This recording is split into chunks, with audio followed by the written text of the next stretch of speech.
have a lesson for you on how to achieve a nice bluesy tone. We're kind of thinking more in the classic 60s, early 70s and beyond, but you know, some of the heyday of electric, some of our favorite players, the Kings and so forth, kind of just getting into that sound world and how to achieve the tone, both through how we approach our playing and also how we set up our equipment. Today we're playing a 335. It's pretty much a stock Gibson ES335. Semi-hollow body, and these work great for playing blues. You know, playing the blues, it's such a wide vocabulary of instruments, so you know, whatever you have, you can get a bluesy tone, just if you kind of think more in terms of how to react with your gear and how to set it up and how to implement it. More on that later, but the Gibson style guitars, obviously 2 humbucking pickups, the 57 style pickups here. And these work really well. We're driving these pickups through an overdrive pedal and through our amp. We're playing a tube amp. I think that's a really nice part of the equation here. In this case, I'm playing a Tweed Deluxe clone, which is a clone of an early Fender style amplifier, 6V6 tubes.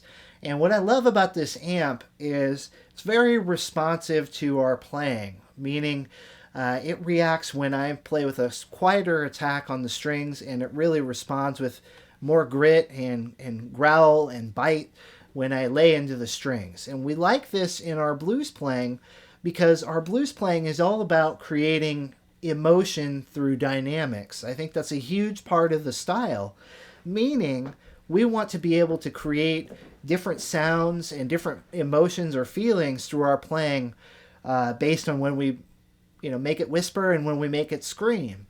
And so ways that we can set up our gear or find the right gear to help us in this quest are very important. To me, the best way to get a good blues tone is to simply turn the guitar amp up, and so it starts to break up or it starts to distort when you hit your guitar loudly. This is not always practical, of course. Some of us have neighbors or roommates, whatever the case may be, and we're not even doing that today. We don't have the amp cranked.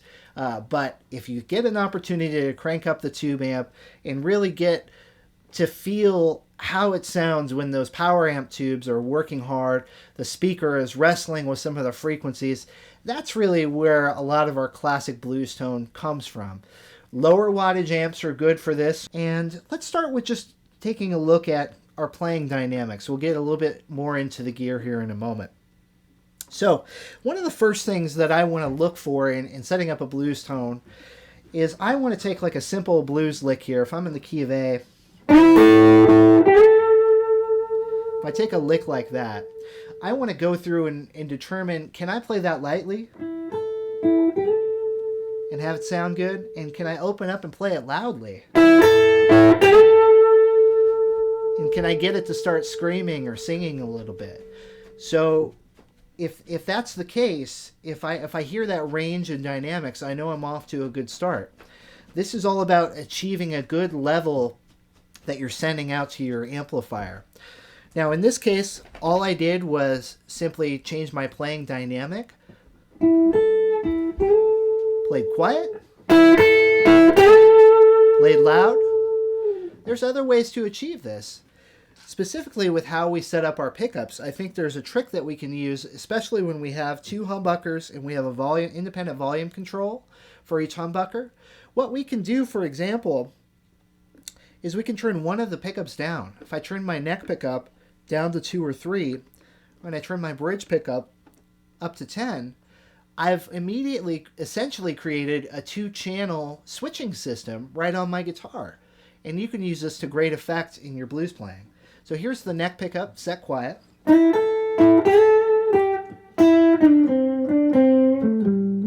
Switch.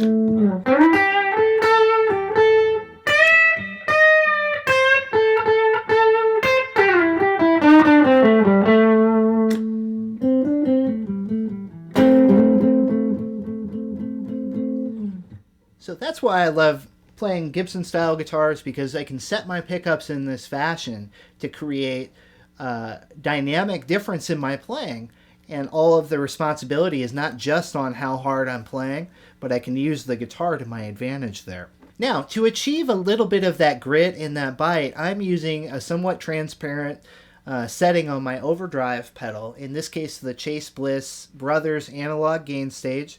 A lot of different ways that you can set this up. In this case, I just have it set up on one channel using the overdrive section of that particular channel, and I have the gain set really low.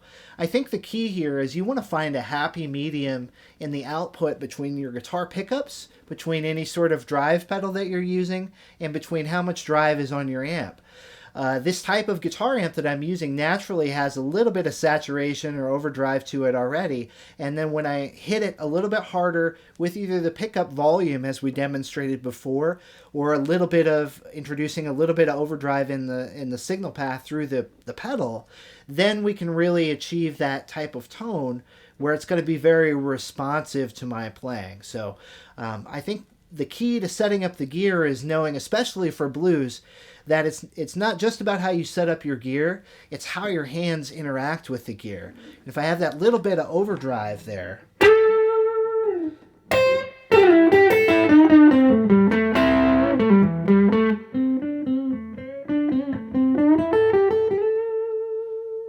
I can control how much it's hitting the amp simply with my playing dynamics.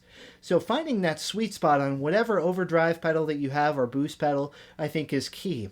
Or once again, just crank the amp. That's always a good thing to do.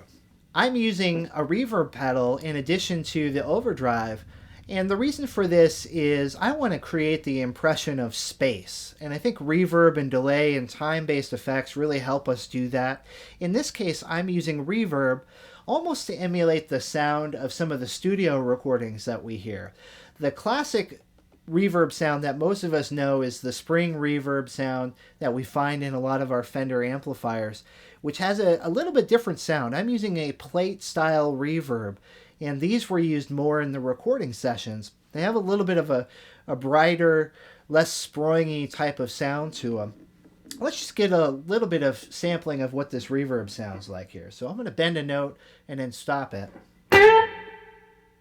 And we can hear that reverberation happening, and this is going to create a sense of space in my playing that would not otherwise be there if I was just playing a completely dry signal. Playing completely dry works really well when you're in a club or you're in a large room where there's natural reverberation. But oftentimes when I'm playing in more of a studio situation or just at home, I like to have a little bit of reverb to recreate that sound. And I think that can be a really nice part of the equation. The key is a little goes a long way here. I have it set very lightly. In this case, this is the Earthquaker Devices Levitation Reverb. It has a short and a long setting. And I'm using the short setting with the mix set really low, the decay about midway up, and the tone set really low. It can be very fun when you're playing with a little bit more experimental sounds to crank some of these up. So now as we're putting this all together and trying to start to think about blues vocabulary, I want to highlight the difference in playing approach between a Gibson style guitar and we'll dial up a Strat next, and we'll just kind of take a look at how we might, with the same setup in our gear, in our signal chain, how we might respond and play a little bit differently to help achieve the tone. So in general, when I'm playing a Gibson style guitar, I'm thinking about digging in a little bit less. So I'm going to hit maybe a little bit less on the strings than I would with a Fender. So if we kind of stay in the same lick world, I'm in the key of A here, as I've been playing throughout. So one kind of device that I like to do is a triplet run like this.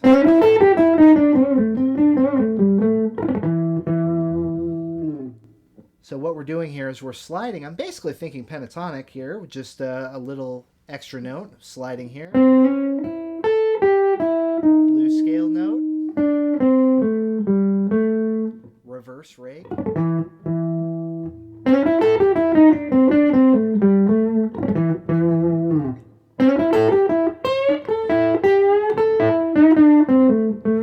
And this is a device that I'll use. You know, when I'm playing on a Gibson, I like this kind of sound. I'll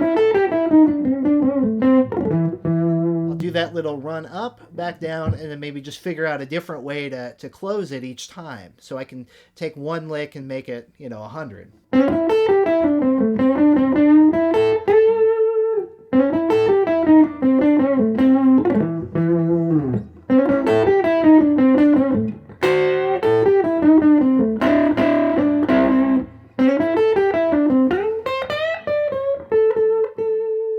Right, so the basic idea is I start with that one run and I just put a different tail on it. And this is a really nice, creamy, sort of Gibson-y, saturated feel to it. And I'm really never completely laying into the strings as hard as I possibly can. However, when I switch over to single coils and I play more of a Fender-style guitar, all of a sudden my right hand really likes to lay into the strings. So let's highlight some of the differences, maybe same kind of lick, but with a little bit different attack in the single coil pickups. So now armed with the Strat, I'm going to approach things a little bit differently. I'm going to live in the same kind of note world here with this little lick that we talked about.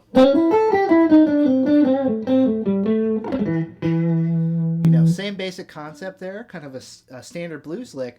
But the way that I approach the tone here is I'm much more at home really hammering away at a Fender style guitar. So I'm going to attack a lot more in depth here with this.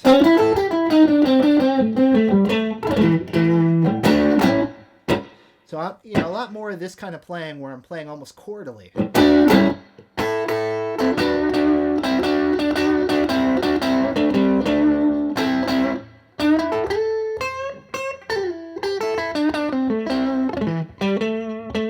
In general, we hear a large difference in the tone, even though we have our amp set the same, the pedals set the same. The Strat, of course, is going to be a much brighter sound, and I think you can really lay into the strings. We can really open up and play a lot harder than we can on our Gibson. Not that you can't play hard on a Gibson, but it just achieves a different tone. The combination of the frequencies that the pickups on, the single coil pickups on a Strat or Tele style guitar, are sending through our signal path just really lend themselves well to this kind of playing. So consequently, I might do things on a Strat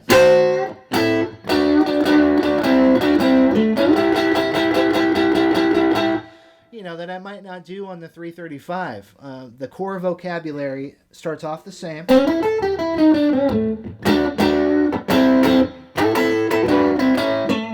But some of the things that I answer with might be a little different. Of course, the pickup selection on the Strat's going to be a lot different. Great bluesy tones. The neck pickup is great.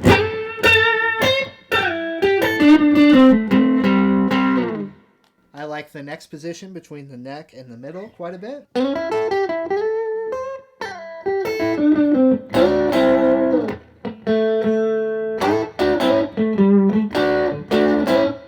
And so you just get a whole different sound world. The basic premise is the same. We want to set up our equipment so that our hands can react to the way that the gear is set, the overdrive and the amp and so forth. And I think the key thing to remember, we've talked about a lot of different elements here, the pickups, the playing, the overdrive, the reverb, the amps. If you forget all that stuff and you think about the key thing is you want your tone to be emotive. So you want your hands to be able to express the feeling that we get in blues. That's why blues sounds like blues from a guitar standpoint, is the emotive quality. So whatever that means to you is how you want to set up your gear. However you decide to play, you want your gear to be working for you and with you and not against you. And hopefully this lesson helped to do that today. So that's going to bring it to a close. Want to say thank you so much for checking it out. We sure do appreciate you watching. Once again, this is Ben for Next Level Guitar, and I will see you next time.